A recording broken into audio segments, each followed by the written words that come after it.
جسم مبارک میں علماء نے لکھا رسول اسلام کے 24 معجزات کا، جہاں سے بھی رسول خدا گزرتے تھے سر پہ ایک ابر رہتا تھا، ایک بادل رہتا تھا، کیونکہ خالق کو یہ برداشت نہیں تھا کہ ان کے سائے پہ کسی کے پاؤں آ جائیں، ان کے سائے پہ بھی کسی کے پاؤں نہ آئیں۔ اب اگر کبھی کسی نواسے کو کاندھوں پہ سوار کریں تو پھر ماننا پڑے گا خالق کی اجازت تھی۔ دوسرا، قد آور سے قد آور آدمی جب پیغمبر کے سامنے آتا تو رسول اسلام سر سے لے کے گردن تک اونچے نظر آتے تھے۔ کوئی بھی بلند قامت سے بلند قامت آدمی پیغمبر کے سامنے آتا تو سر سے لے کے گردن تک چھوٹا نظر آتا تھا۔ پیغمبر بہت زیادہ لمبے نہیں تھے لیکن وہ آدمی پھر بھی چھوٹا نظر آتا تھا۔ صحابہ کہتے تھے یا رسول اللہ یہ کیا ماجرا ہے؟ کہا میرے خالق کو منظور نہیں کوئی مجھ سے اونچا نظر آئے۔ اتنے لوگ ہیں یا نہیں؟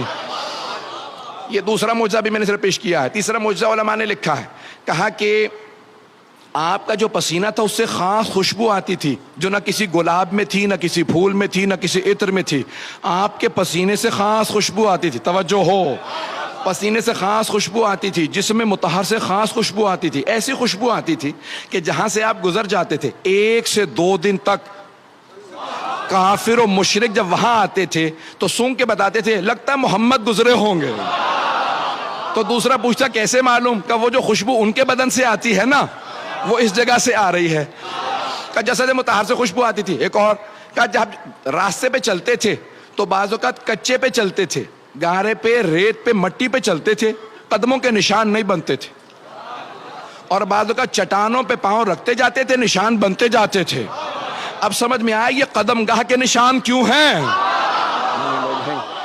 کہ بعض اوقات پاؤں چٹانوں پہ رکھتے تو نشان بنتے چلے جاتے۔ تو بعض علماء نے لکھا کہ اگر بعض صحابہ نے سوال کیا یا رسول اللہ بعض اوقات ہمیں لگتا ہے کہ آپ مٹی پہ نہیں چل رہے ہیں، اس سے اوپر چل رہے ہیں، آپ کے نشان نہیں بنتے اور چٹانوں پہ نشان بنتے چلے جاتے ہیں بعض اوقات، یہ کیا وجہ ہے؟ کہا میں اختیار رکھتا ہوں جہاں چاہوں میرے قدموں کے آثار باقی رہیں۔ ارے جسے قدموں کے آثار پہ اختیار ہو کیا دلوں پہ اختیار نہیں ہوگا؟ تو کہا کہ اور کیا معجزات ہیں؟ کہ جناب سرور کائنات کی پیشانی سے خاص نور نکلتا رہتا تھا، خاص نور نکلتا تھا پیشانی سے۔ توجہ ہے میرے ساتھ مجمع کی؟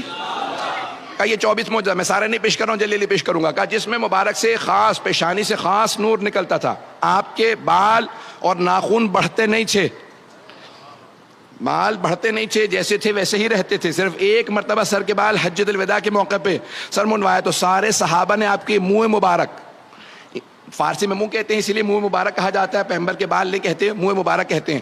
تو صحابہ کرام نے سارے کے سارے پیغمبر اسلام کے مبارک آپس میں تقسیم کر لیے اور وہ فرماتے تھے ہم ہاتھوں پہ رکھ کے جب دعا مانگتے تھے دعا قبول ہوتی تھی۔ توجہ توجہ، سارے مجمع کی توجہ ہو۔ ماننے پہ آتے ہیں تو منہ کو مان لیتے ہیں، بال کو مان لیتے ہیں، اور نہیں ماننے پہ آتے تو آل کو نہیں مانتے۔ تو منہ مبارک یہاں تک لکھا ہے کہ سرور کائنات جب وضو کرتے تھے تو صحابہ وضو کا پانی بہنے نہیں دیتے تھے، یہاں تک کہ خود شیخ مرتضیٰ مطہری نے بھی لکھا، بڑے بڑے علماء نے لکھا، صحابہ کرام فوراً ظرف لے کے آتے، برتن لے آتے کہ پیغمبر کے وضو کا پانی گرنے نہ دینا۔ جب پیغمبر وضو کر رہے ہوتے تھے تو وہ فوراً ظرف نیچے رکھ دیتے، یہ پیغمبر کے بدن سے مس ہوا پانی ہے، لے جانا، بیماروں کو پلانا، شفا مل جائے گی۔ تو صحابہ کرام تبرکن پیغمبر کے بدن سے مس ہوا پانی لے جاتے تھے، تبرکن۔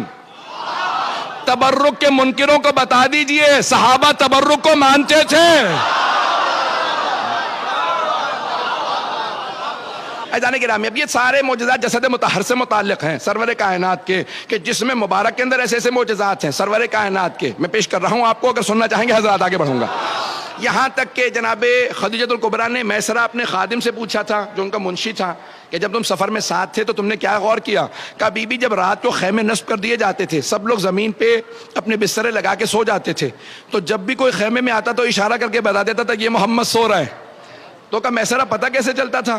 کہا بی بی سارے کے سارے افراد جب سو جاتے تھے تو رات کی تاریکی تھی تو پتہ نہیں چلتا تھا کون کون ہے، لیکن جب محمد مصطفیٰ سوتے تھے نا تو پورے بدن کو ڈھانپ لیتے تھے کالی چادر سے، اور سارے ہمارے بھائی بھی آج تک نعتیں پڑھتے ہیں، اے کالی کملی والے تجھ پہ لاکھوں سلام۔ پیغمبر کالی کملی پہلے تو سنت ہے، ہم شیعہ کالے کپڑے پہنے تو بدعت ہے۔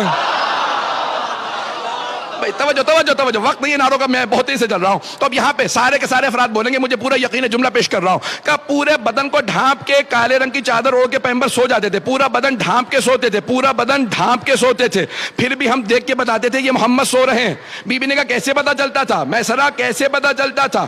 کہ بی بی جب سارے سو رہے ہوتے تھے تو وہ سب کے سب تاریکی میں ہوتے تھے، لیکن جب محمد مصطفیٰ سوتے تھے تو ان کے بدن سے نور چھن چھن کے نکلتا تھا، کالی چادر سے بھی نور باہر آ رہا ہوتا تھا. ہم نور دیکھ کے بتا دیتے تھے یہ محمد سو رہے ہیں. تو اب مجھے کہہ لینے دیجئے، اگر پیغمبر کو شب ہجرت کسی کو اپنے بستر پہ سلانا ہو تو کسی ایسے کو سلائیں گے جس کے جسم سے ویسا ہی نور نکلتا ہو.